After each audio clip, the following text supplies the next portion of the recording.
If Tim Steele were to get in front right now, I think that the 31 car would be able to keep up with him as Tim Steele is keeping up with Mike Skinner. And Joe Bessie, once again, mayhem. And Steele goes on the outside. Skinner went on the inside. Steele goes on the outside. Bessie goes on the outside. Bessie lost a little bit on that deal. The others got up there. Was that Shane Doles that was slow on the... Man, oh man, that's so bad. He was running 8th, and he's slow coming off the second corner. Looks like he's got some type of problem. Less than 60 laps remain here at Atlanta Motor Speedway. The ARCA General Tire Hoosier 500. So now there are only 7 cars on the lead lap. And John Kernan pointed out that they still will have to make another pit stop at least for gas. There's the old Clinton Gas Pontiac as he's slow on the apron of the racetrack. Folks, that convenience store can be awfully proud of that young man from Shane from Georgia. Ray, Georgia, what a job he did. Look like he had a tire going down or something. It looks like he might have broken a ball joint or a flat tire or something with some damage to the right front or some problem in the right front. And meanwhile, Tim Steele getting racing again. There we see the right front tire. Oh, he's making contact with someone. And the right front tire. Oh, it's on fire. Wow, there is. He has lost a wheel bearing. And it is on fire, and he better stop quick. Stop one. Bill Weber, tell him to find someplace to stop. Benny, he's trying. He's rolled past his bed. His crew's facing after him. The right front side of that car is all beat up, especially around the rear quarter panel. They run down to the next pit. They're going to have to push him down this way. There's a man with a fire extinguisher out there, and they're going to use that to put out the fire and then push his car back up to his pin and then try and get him at least reasonably readjusted before going back out. But this could be the end of the day. Now they've pushed it in the wall. Now they've got to try to push it forward so they can back it up again.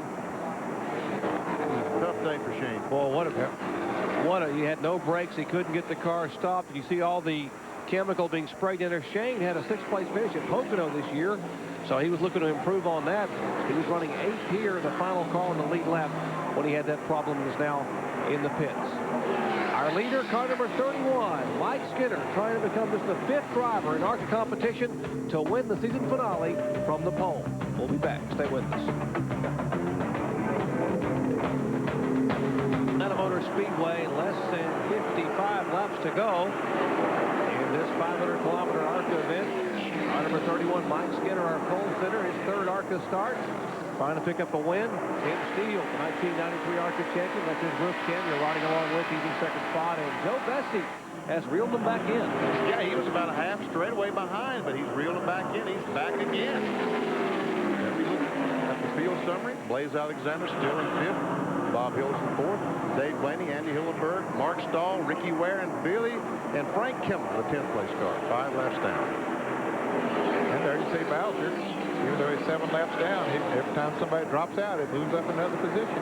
But as long as Hillenberg's out there running, well, you know, the championship is Hillenberg's. Mark Thompson, who had a great run going prior to having his troubles and tagging the wall.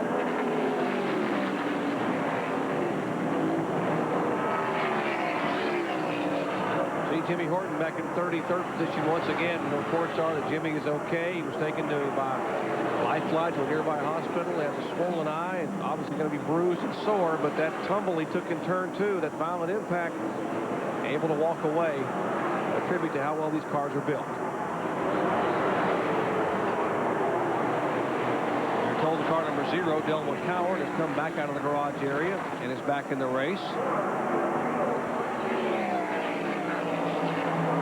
Talk about ARCA's had a great history here at Atlanta Motor Speedway. We got a little bit of history here for you, VP. Look at that 03 car. That is Richard Brickhouse, Ned. Wow. Remember, he won the very first race at Talladega Super Speedway in, what was that, 1969. And he lives over in Leland or out of Wilmington, North Carolina, and trying his hand back into racing again at 56 years old, trying to get a team going. So now you see him out here racing. Does that make you want to get the fever and just come out of retirement and get back in the race? No, because I also saw Jimmy Horton crash coming on the second corner. Okay, well, stay put. Richard Brickhouse is currently running in 11th spot, started 38th. So. And our point leader just got lapped a moment ago. Hillenberg in the car number 11.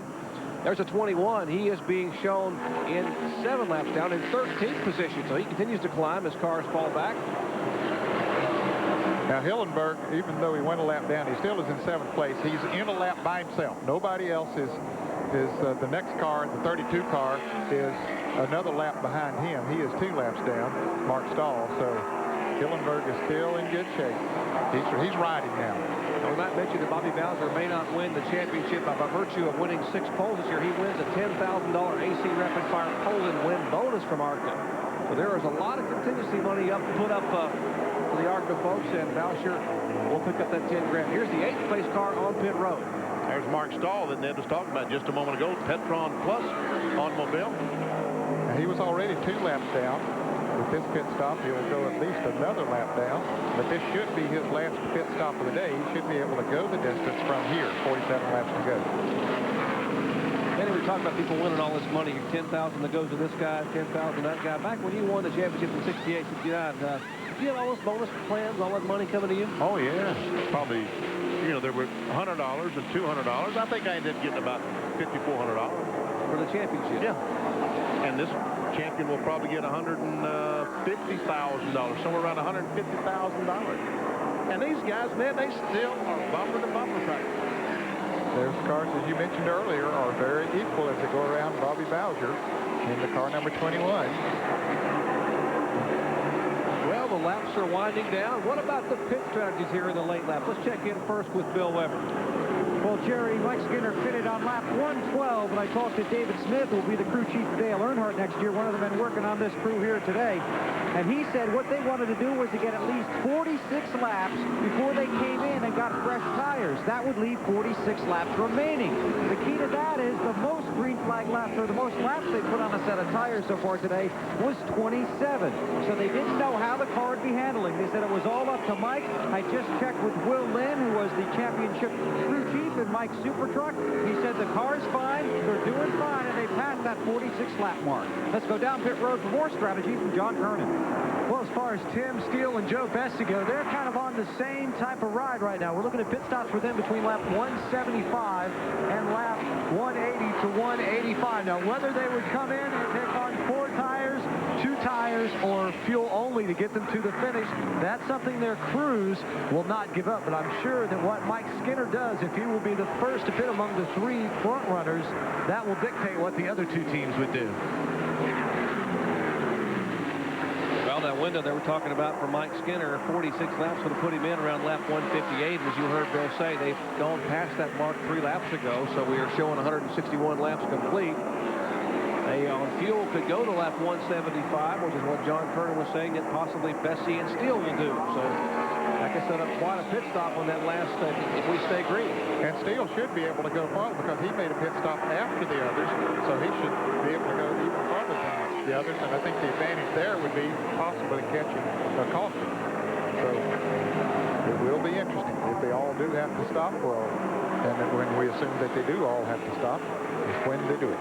There's 4th, 5th, and 6th. The 4th place car, the red 46, Bob Hill, Blaze Alexander, the black number 26, and the 80, the yellow car, Dave Blaney, is the 6th place car. Those last 3 cars in the lead lap, and we see that Bessie, once again, is right on the back bumper of Tim Steele. And we see the 21 car, once again, very slow. I guess that wasn't a 21. That was Frank Kimmel I saw. I thought it was a Bowser car. Had a report, Denny, that maybe Mike Skinner was about ready to come into the pits. He didn't come that time. We'll keep an eye on him and see if he does come in here the next time around. Dan, if you look at Skinner's pits, they have the pit board up, the big 3, black 3. That is the Goodrich crew. That's actually the crew that'll be servicing Dale Earnhardt in 1996. You know, Andy Petry's leaving, so they got the crew. They're basically getting some practice here. You see, then they have tires up on the wall, and indeed Skinner is off the pace down below the white line, and he will come down pit road at 55 miles an hour. Let's go down to the Skinner pits. And they're waiting for Mike Skinner to bring his car down pit road. The race leader slowly coming down pit road. That is expected to be a 4-tire change. Working lap lap 165 here in Atlanta, and Skinny has arrived. They go around to the right side. Chocolate Myers working the fuel can. Right side tires are off. Now they're going to come around, and they will make the 4-tire change. So Mike Skinner's going to have 4 tires, and right now the leaders of the race are by Tim Steele and Joe Bessie, while Mike Skinner sits on pit road. They bolt on the left side tire, drop the jack, and takes off, trying to catch the leaders after a 21.2-second pit stop.